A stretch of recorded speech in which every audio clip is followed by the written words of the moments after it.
नमस्कार, आप देख रहे हैं हल्ला बोल टीवी। मैं हूं सुशील कुमार सिंह। राज्यसभा चुनाव को लेकर एक बड़ी खबर सामने आ रही है।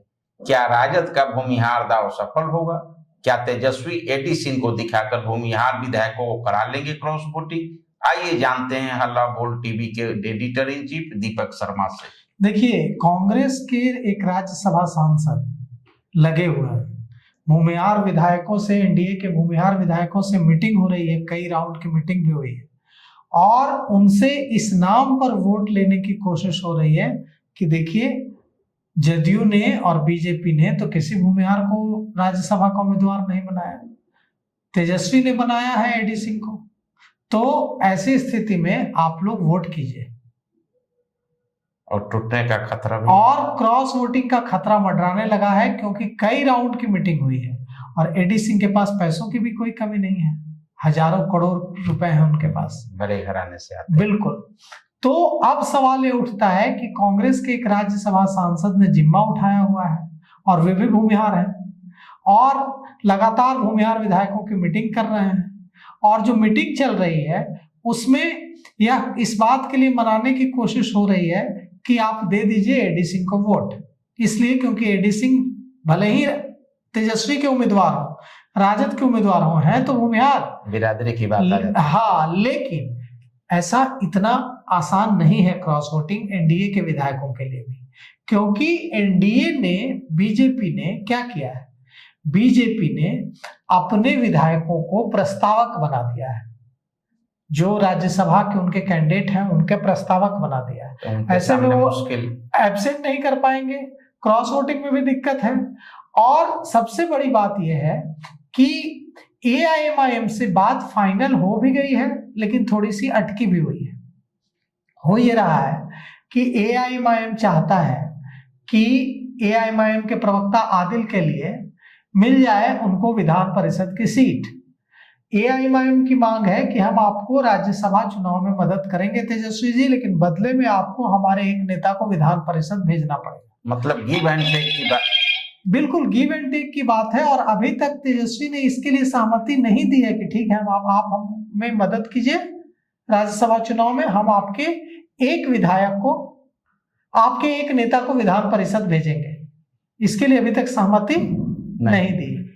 तो अब कुल मिलाकर के बात यह है कि क्या बिना तेजस्वी से यह वादा मिले भी एआईएमआईएम सपोर्ट करेगा एडी सिंह को? यह भी हो सकता है कि ना करे, क्योंकि कह तो रहे हैं एआईएमआईएम के जो प्रदेश अध्यक्ष हैं अख्तर ईमान कि गिव एंड टेक होता है। ऐसा तो होता नहीं है कि हम सिर्फ गिव करेंगे और लेंगे कुछ नहीं। आप हमें वादा कीजिए कि हमारे एक नेता को, जिसके लिए आदिल का नाम चल रहा है, जो एआईएमआईएम के प्रवक्ता है, कि उनको विधान परिषद की एमएलसी बनाया जाए। अब तेजस्वी ने अब तक इस पर ना हाँ कहा है और ना कहा है। तो अगर एआईएमआईएम के विधायक असदुद्दीन ओवैसी के विधायक एब्सेंट हो जाते हैं तो भी भारतीय जनता पार्टी को मदद मिल जाएगी। क्रॉस वोटिंग नहीं भी करते हैं, एब्सेंट भी हो जाते हैं तो भी मदद मिल जाएगी, लेकिन उन पर तोहमत भी लग जाएगा कि भारतीय जनता पार्टी की बी टीम है। पूरे बिहार के मुसलमानों में मैसेज जाएगा कि देखिए, ओवैसी ने तो मदद कर दी। बंगाल चुनाव में इसका सीधा असर नहीं, और ओवैसी पर एक बड़ा तोहमत लग जाएगा ना। पहले ही उनके बारे में भारतीय जनता पार्टी के बी टीम होने का आरोप लगता है, इससे आरोप और मजबूत होगा, उनके भविष्य की राजनीति में दिक्कत होगी। तो ऐसी उम्मीद नहीं दिखती है कि वे एडी सिंह को एआईएमआईएम के कैंडिडेट वोट नहीं करेंगे। अब सवाल ये उठता है कि क्या भारतीय जनता पार्टी और जदयू के विधायकों को क्रॉस वोटिंग के लिए मनाने में एडी सिंह और एडी सिंह के पक्ष में जो कांग्रेस के राज्यसभा सांसद लगे हुए हैं वे सफल होंगे? क्या ये जो दिल्ली में लगातार मीटिंग का दौर जारी है इससे कुछ निकल कर आएगा? और क्या एनडीए, खासकर भारतीय जनता पार्टी और जनता दल यूनाइटेड, अपने विधायकों को क्रॉस वोटिंग करने देगी? भारतीय जनता पार्टी को इसका डर है।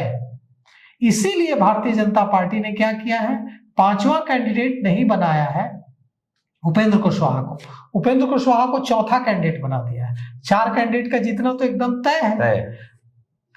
तो नीतीश कुमार, रामनाथ ठाकुर और इधर नितिन नवीन और शिवेश राम, ये 4 का जीतना एकदम तय है।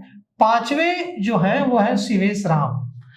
आप आप इसको इस तरह देखिए सुशील जी कि अगर पांचवें कैंडिडेट उपेंद्र कुशवाहा होते तो जमकर क्रॉस वोटिंग होती और उपेंद्र कुशवाहा हार भी सकते थे, क्योंकि जीतन राम मांझी नाराज कि बताइए उपेंद्र कुशवाहा को आप सब कुछ दे रहे हैं, पत्नी विधायक, बेटा मंत्री, और अब वो राज्यसभा जा रहे हैं। जीतन राम मांझी नाराज, चिराग पासवान भी नाराज कि हमारे पास 19 विधायक हैं और आप 4 विधायक वाले को राज्यसभा भेज रहे हैं, हमारी पार्टी से किसी को क्यों नहीं भेज रहे हैं। तो उपेंद्र कुशवाहा इसी डर से कि कहीं जीतन राम मांझी और चिराग पासवान के विधायक क्रॉस वोटिंग न कर दें, शिवेश राम को 5वां कैंडिडेट बनाया गया। अब शिवेश राम है दलित।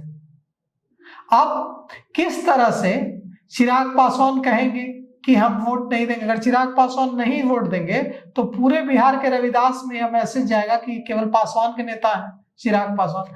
देखिए, एक रविदास को खड़ा किया भारतीय जनता पार्टी ने, तो इन्होंने वोट नहीं दिया। तो उनकी जो चिराग पासवान की कोशिश है पूरे बिहार के दलितों के नेता बनने की, वो सिर्फ पासवान के नेता बनकर रह जाएंगे। दलित में से जो रविदास है, जो इनकी बड़ी आबादी है बिहार में, वो नाराज हो जाएंगे। जीतन राम मांझी भी कोशिश कर रहे हैं अपनी पार्टी से मुसहर भुइयां के साथ साथ रविदास को जोड़ने की। उनका भी सब लोग की नजर रविदास अगर शिवेश राम हारते हैं तो उनका भी दावा कमजोर होगा। उनकी जो कोशिश है रविदास को हिंदुस्तानी अवाम मोर्चा से जोड़ने की, वो कमजोर होगी। तो कुल मिलाकर के कोशिश यही है कि एक ऐसी व्यवस्था बनाई जाए कि शिवेश राम पर सब एकजुट हो जाए। और वो दिख रहा है, शिवेश राम को वोट देने से जीतन राम मांझी इनकार नहीं कर सकते, शिवेश राम को वोट देने से चिराग पासवान इनकार नहीं कर सकते, उपेंद्र कुशवाहा होते 5वां तो जमकर क्रॉस वोटिंग होती। इसीलिए ये गणित लगाया गया। अब देखिए ये क्या होता है, लेकिन ऐसा भी नहीं है कि एनडीए के 5वें कैंडिडेट शिवेश राम की जीत की गारंटी है। शिवेश राम हार भी सकते हैं, एडी सिंह जीत भी सकता है। बड़ा धन बल का बिल्कुल प्रयोग, बिल्कुल बड़ा खेल हो सकता है। तो देखिए क्या होता है, क्या कुछ होता है। अब देखना आपको है, समझना आपको है, इस चुनाव में एडी सिंह जीतते हैं या फिर शिवेश राम की जीत होती है। आपके कमेंट्स का इंतजार रहेगा। धन्यवाद।